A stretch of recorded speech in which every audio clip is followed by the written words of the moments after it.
तो next numerical हम लोग देखने वाले हैं जिसमें इसने पूछा है कि find out the transfer function. तो अभी हम लोगों को इतना आइडिया क्लियर हुआ होगा कि ट्रांसफ़र फंक्शन क्यों निकालते हैं हम लोग मैथमेटिकल इक्विवेलेंट मॉडलिंग करना ही मतलब क्या रहता है, हम लोगों का ट्रांसफ़र फंक्शन निकालना रहता है। तो ये सिस्टम का इक्विवेलेंट मैथमेटिकल मॉडल क्या रहेगा, मतलब ट्रांसफ़र फंक्शन क्या रहेगा, वो हम लोगों को यहाँ पे निकालना है। तो यहाँ पे दिया है एक रेजिस्टर, एक इंडक्टर, एक कैपेसिटर और एक रेजिस्टर दिया है। तो अभी मैं किस तरह से न्यूमेरिकल को सॉल्व करता हूँ पहले आप लोग देखना उसको, उसके बाद में खुद से आप लोग ट्राई करोगे। तो अभी इसको अगर आप लोग सॉल्व करते बैठोगे तो बहुत टाइम लगेगा आप लोगों को कन्वेंशनल अप्रोच से। तो क्या करेंगे, सबसे पहले ये दो सीरीज़ में है रेजिस्टर और इंडक्टर, इसको आप लोग एक इम्पीडेंस Z1 अजम्पशन कर लो। देन ये कैपेसिटर और एक रेजिस्टर आप लोगों का अगेन सीरीज़ में है, इसको आप लोग एक Z2 अजम्पशन कर लो। तो सर्किट कुछ आप लोगों को इस तरह से दिखना चाहिए, this is nothing but your Z1, then here we are having Z2 और यहाँ पे हम लोगों के पास में V0 ऑफ t है और यहाँ पे Vi ऑफ t है हम लोगों के पास में। अब मैं क्या करता हूँ, यहाँ पे Z1 का वैल्यू निकाल लेता हूँ। अगर आप लोग गौर से देखोगे कि Z1 will be equals to what, अगर इसका लैप्लास डोमेन अगर आप लोग लिए तो क्या होगा, R plus SL, L is represented by SL in Laplace domain. Then values को पुटअप कर दो, यहाँ पे R का वैल्यू कितना है, 1 है, L का वैल्यू कितना है, ये भी 1 है। तो इसका वैल्यू क्या बनेगा फिर, 1 plus S। So the value of Z1 is nothing but your 1 plus S। उसी तरह से Z2 लैप्लास डोमेन में क्या रहने वाला है, एक कैपेसिटर है, कैपेसिटर को लैप्लास डोमेन में हम लोग 1/SC लिखते हैं प्लस R का वैल्यू कितना है, 1 है, कैपेसिटर का वैल्यू कितना है, 1। तो क्या बचा हम लोगों के पास में, 1/S plus 1। So Z2 will be equals to कितना आएगा, क्रॉस मल्टीप्लिकेशन करो, 1 plus S divided by S। तो ये Z2 का वैल्यू है, ये Z1 का वैल्यू है हम लोगों के पास में। अब क्या करेंगे, यहाँ पे वोल्टेज डिवीजन रूल आप लोग लगाओ। वोल्टेज डिवीजन रूल अगर आप लोग लगाओगे तो transfer function will be equals to what, V0 of S divided by Vi of S will be equals to क्या रहता, Z2 divided by Z1 plus Z2, कुछ इस तरह से रहेगा। Now what is the value of Z2, 1 plus S divided by S। Then what is the value of Z1, 1 plus S plus Z2 का value कितना है, 1 plus S divided by S। तो अभी आप लोग इसको सॉल्व कर सकते हो इजीली। ये 1 प्लस S यहाँ पे भी प्रेजेंट है, 1 प्लस S यहाँ पे भी प्रेजेंट है, ये कॉमन निकाल सकते हैं हम लोग। Hence transfer function will be equals to ये 1 plus S divided by S as it is रहने दो, 1 प्लस S को निकालो कॉमन। तो यहाँ पे 1 प्लस S अगर आप लोग बाहर निकाले तो यहाँ पे बच जाएगा 1, यहाँ पे बचेगा आप लोगों का S। So this will get cancel out. फिर यहाँ पे क्या बचना चाहिए, सिर्फ 1 डिवाइडेड बाय ये ऊपर वाला S नीचे में लेके आओ। So this will be equals to 1 plus 1 by S, कुछ इस तरह से बचेगा। S से अंदर मल्टीप्लाई कर दो आप लोग। So final transfer function will become 1/S से अंदर मल्टीप्लाई किया तो S plus 1। So this is the value of your transfer function. तो ये ट्रांसफ़र फंक्शन आप लोगों को फाइनली यहाँ पे मिलने वाला है। तो अभी आप लोग इसको खुद से ट्राई करने की कोशिश करो। सिमिलरली एक बड़ा ही अच्छा क्वेश्चन है ये, इफ़ द ट्रांसफ़र फंक्शन, अब यहाँ पे उल्टा है, ट्रांसफ़र फंक्शन आप लोगों को दिया है 1 plus 3S divided by 1 plus 9S और C का भी वैल्यू दिया है और आप लोगों को बोला है कि ये RL का वैल्यू फाइंड आउट करो और ये R1 का वैल्यू आप लोग फाइंड आउट करो। ये इसरो में आया हुआ क्वेश्चन है आप लोगों का, 2 मार्क्स के लिए, सॉरी 4 मार्क्स के लिए आया हुआ क्वेश्चन है ये, या 3 मार्क्स के लिए। इसरो में शायद 3 मार्क्स के क्वेश्चन रहते सारे।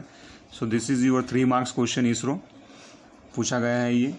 तो अभी इसमें क्या करना है हम लोगों को, R1 और RL की वैल्यू क्या करना है, फाइंड आउट करना है और ट्रांसफ़र फंक्शन हम लोगों को दिया है। तो यहाँ पे मैं लिख रहा हूँ गिवन क्या क्या है हम लोगों के पास में, transfer function will be equals to what, V0 of S divided by Vi of S। ये हम लोगों को दिया है। आप लोग देखते चलना कि मैं किस तरह से इसको सॉल्व कर रहा हूँ। 1 plus 3S divided by 1 plus 9S और C का वैल्यू आप लोगों को दिया है 1 फैरेड, ये हम लोगों को दिया है।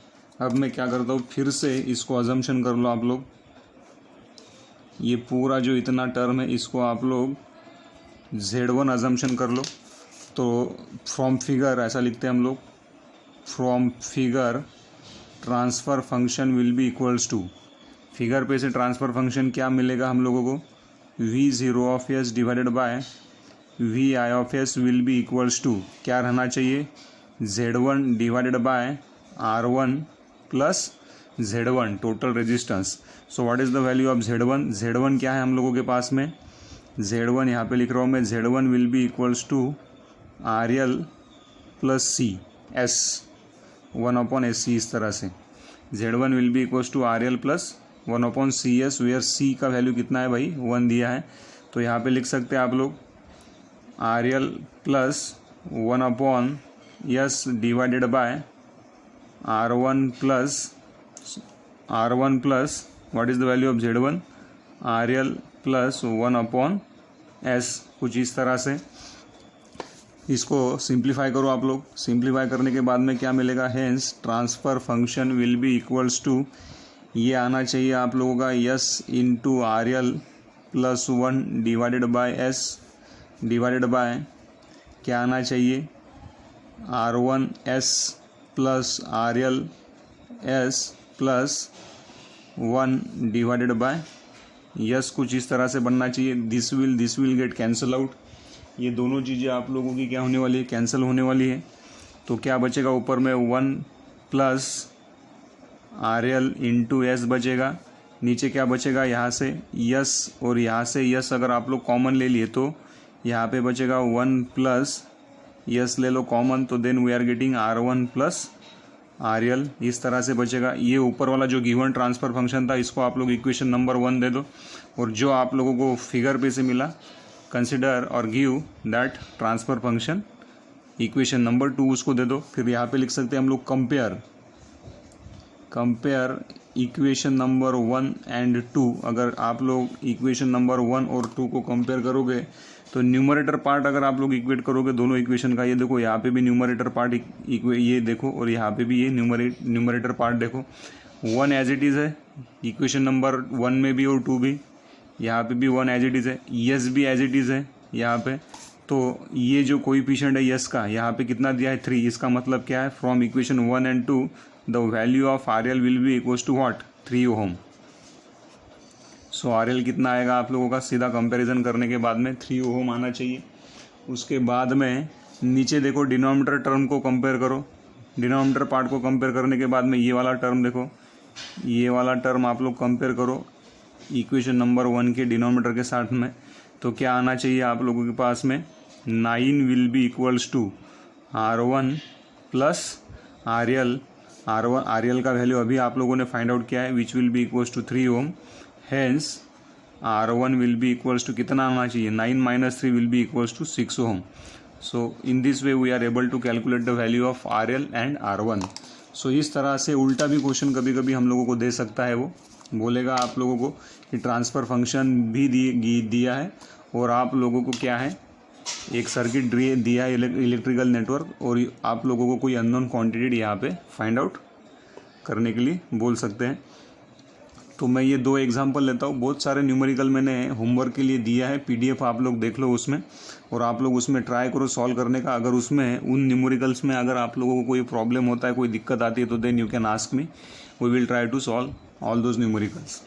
लेकिन यहाँ से आप लोगों को इतना मुझे ये बताना था कि how we are going to calculate the transfer function for any electrical network, है ना। तो ये इलेक्ट्रिकल नेटवर्क है, इसका इक्विवेलेंट सर्किट या इक्विवेलेंट मैथमेटिकल मॉडलिंग हम लोगों ने ये निकाला है, और वो निकाला किस तरह से, ट्रांसफ़र फंक्शन अप्रोच से आप लोगों ने निकाला है। तो नेक्स्ट अभी हम लोग देखेंगे रिस्पॉन्सेस के बारे में बात करेंगे थोड़ी, वो भी इम्पोर्टेंट टॉपिक है हम लोगों के लिए। तो ट्रांसफ़र फंक्शन का शायद आप लोगों का पॉइंट क्लियर हुआ होगा, आप लोग प्रैक्टिस उसको अच्छे से करो, मैंने क्या क्या चीज़ें ली है, किस तरह से डील किया है, उसको समझने की कोशिश करो। Thank you.